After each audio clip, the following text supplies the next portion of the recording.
People are reasonably outraged about what happened in Memphis, and it and any similar events like it should be condemned for certain. But while people are speaking out, taking to the streets, and demanding accountability, I do wish more people would include with their outrage for people to stop resisting arrest. There's absolutely no justifying this event, and these officers will be held accountable. But as everybody screams about their supposed solutions, which lots of the time don't work, you rarely hear people reiterate the message to stop resisting. In nearly every single incident, certainly the popular ones in recent history, the suspect has been actively trying to escape, run away, attack, flee, or at the very least, resist. And I would wager that many of these events, absent that resistance, would have gone a lot differently. And in most cases, the person would still be alive. Now again, this doesn't justify the actions in this particular incident, nor does it justify any overreaching action by any person that represents the law. But people tend to forget that often a crime was committed, or at the very least allegedly committed, before any such incident even began. Whereas the law, in pretty much every single instance, is simply fulfilling their duty, their job to protect on behalf of the people.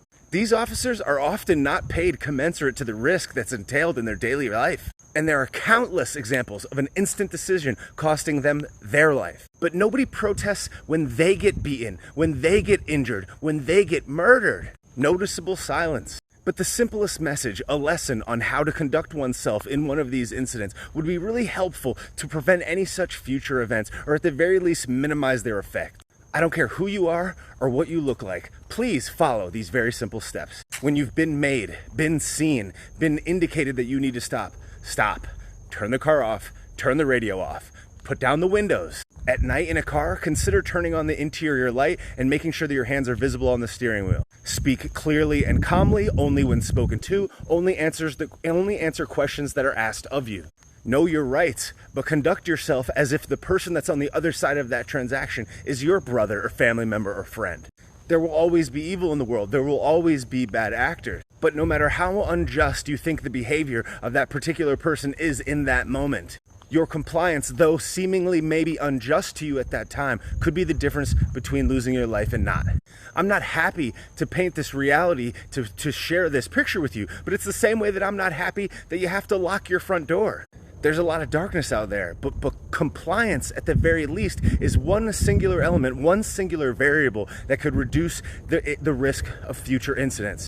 Now, this particular incident is just a continuation of previous emotionally charged times, and people will go to the streets and scream and howl and demand satisfaction. They'll demand answers. But the highly charged emotion of the moment tends to overshadow the inefficiency of their supposed solutions. The problem is not the weapons, the race, the gender, and this is clearly made an example based on what happened in Memphis. The problem is the culture. The problem is the conduct, the behavior, not just of law enforcement, but of people in general, and then the subsequent reactions to an emotionally charged situation. Because more often than not, it doesn't matter what the situation is or who was right on either side. If a person feels that a supposed victim was a member of their protected class, of their marginalized group who's had this historical injustice put upon them, they will only and almost always blame the system, the structure, the mechanism, some historical precedent, without ever even giving the slightest bit of attention to the actions of the individual, regardless of what they look like or what supposed class they represent. And they'll casually downplay it and be so dishonest to the people that they supposedly pretend like they're representing, that they're seeking justice for. Oh, he was just trying to get home. They are doing a grave disservice to their supposed people and humanity in general by failing to even consider and or talk about the individual and their actions in conjunction with all of the rest. I don't care what financial class you belong to or what you look like. The older you get, the more you realize how uninformed we've been by prior generations as to the simple goings-on of daily life about things like water, food, government, credit, anything in your life. You're like, wait, how did nobody tell me this? Yet here we are with another teachable moment where we could pass down knowledge to the future generations of how to conduct oneself in one of these very specific situations, and nobody's even bringing it up. By reacting to the problem but not contributing any reasonable solutions, we are in effect outsourcing the solution to the state. And the only means that the establishment, that the centralized authority has to make more things happen in the way that the people supposedly purport that they want, is to usurp more of the individual's power. which essentially means that you're begging for supposedly the exact same people that are oppressing you to have more of your power. It's so easy to point blame and outsource solutions versus look inside oneself or consider how we could contribute.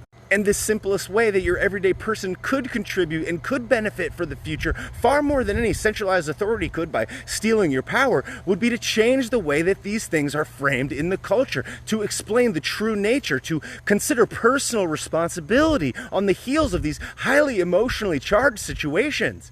You'll never hear a news pundit or some talking head, aka an employee of the structure of the exact same system that they're trying to get more power to. You'll never hear them say anything like that. They'll never say consider the actions of the individual, consider the personal responsibility, stop resisting. You'll never hear them say that. And other people who are trapped in an ideological victim prison will look at me and say, oh, I'm going to judge that this person's opinion is based on the way that they look. And then other people that are highly emotionally charged about this will jump in, maybe that look like me, to collect their good boy points. Oh, this guy's wrong. We really should do this. Because the easiest position always to hold is the one that is the simplest and doesn't cause any potential backlash. The one that seems to be the way that the mainstream flow of things is going. Simply agreeing with that is the easiest position, so that's what most people do, or they stay out of it entirely.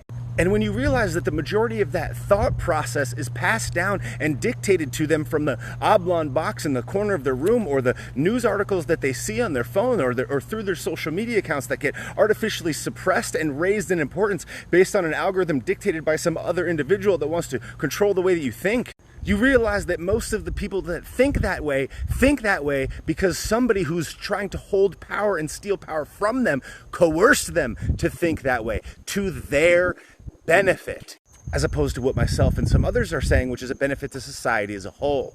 Of course, it's tragic that we're having this conversation again, but the solutions that are being proposed by the people that are supposedly smarter than us, the adults in the room, will not work. Every one of their supposed solutions always leads back to the exact same conclusion. The people are not to be trusted, their freedom is a threat, and theoretical safety can only be administered and upheld by the long pen 15 of a larger, bloated, overpowering, and overbearing government. And though, of course, and obviously, it's heartbreaking that there's another tragedy. I wish all the people that pretended that they were standing up for their supposed community while they're squealing would also say, hey, maybe if this person, not just in this incident, but in any others, was to just listen to the supposed authorities at that time, would just follow the rules at that time and sort it out in a court of law, if they would have simply complied and stopped resisting, they may have still been alive. But nope. They won't say that, because your destruction is good for business. Your destruction is good for them to steal more of your freedom. Your destruction is more power to them.